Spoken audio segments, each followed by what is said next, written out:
ورحمة الله وبركاته.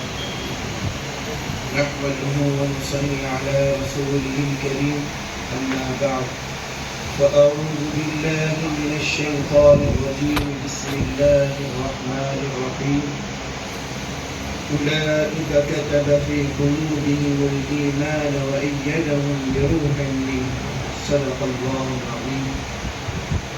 حضرات سامعین، ہر زمانے ہر دور میں ہر نبی کے متبعین نے اپنی نبی کی رفاقت و قربت میں اپنی جان و مال و اولاد و قربان کر دیا.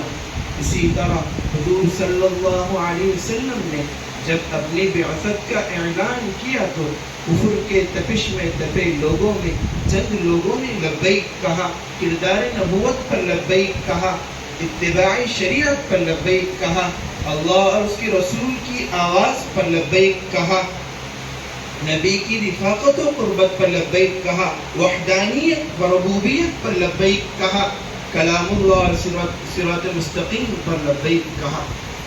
اسی حالت میں مولا حقیقی سے جا ملے. یہی وہ طبقہ ہے جس کو صحابہ کرام کے لقب سے جانا جاتا ہے. انبیاء علیہ السلام کے بعد صدیقین کا اولین طبقہ صحابہ، انبیاء علیہ السلام کے بعد شہداء کا اولین قافلہ صحابہ، انبیاء علیہ السلام کے بعد صالحین کا اولین دستہ صحابہ، انبیاء علیہ السلام کے بعد حق کے رہبروں و رہنما کی جماعت صحابہ. حضرات سامعین، صحابہ الگ الگ اوصاف و کمالات و جمالات و نوالات کے حامل تھے. دربار رسالت نے ان کو اصحابی کے نجوم کا مزدہ سنایا. اللہ نے ان کی تعریف کی، قرآن نے ان کی تعریف کی، رسول نے ان کی تعریف کی. یہ وہ صحابہ ہے جن کو اللہ نے صراط الذین انعمت علیہم کہہ کر ان کے راستے پر چلنے کی دعا مانگنے کا حکم فرمایا. اسی واسطے سے صحابہ کرام کے بارے میں فرمایا گیا، الصحابۃ کالنجوم بأیہم اقتدیتم اہتدیتم. سارے صحابہ ستاروں کے مانند ہے، جس کی روشنی میں راستہ طے کرو گے ہدایت پا جاؤ گے. ان میں سے ہر ایک ہادی اور مہدی ہے. گویا صحابہ کی شان یہ ہے کہ قرآن نے کسی کو مقدس کہا تو وہ صرف صحابہ کا طبقہ ہے. اوروں میں افراد کی تعریف کی گئی، لیکن طبقہ کو مقدس کہنا اسی صحابہ کی شان ہے. اس طبقے کی شان یہ ہے کہ اللہ ان سے راضی ہے اور وہ اللہ سے راضی ہے. حضرات سامعین، دین اسلام جو ہم تک پہنچا ہے صحابہ کی محنتوں اور ان کی قربانیوں سے پہنچا ہے. اگر صحابہ نہ ہوتے تو ہم مسلمان نہ ہوتے، اگر صحابہ نہ ہوتے تو ہم حضور کی پہچان نہ ہوتی، اگر صحابہ نہ ہوتے تو ہمیں عہد ارث کی معرفت نہ ہوتی، اگر صحابہ نہ ہوتے تو ہمیں کلام اللہ اور سنت رسول اللہ کی رہبری نصیب نہ ہوتی. الغرض صحابہ کا ہم پر بڑا احسان ہے.